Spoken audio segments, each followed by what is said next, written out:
Assalamu Walaikum. Hello friends, how are you? Welcome back to my another video.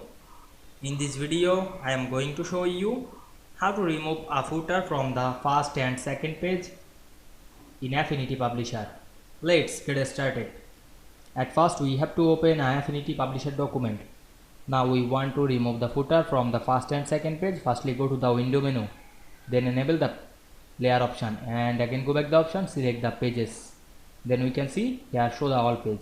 Then we go to the first page, then go to the layer option and select the master page and select toggle visibility, and we can see we remove the footer. Then go to the second page and applying the same process, then select the all page, and we can see we remove the footer only from first and second page very easily.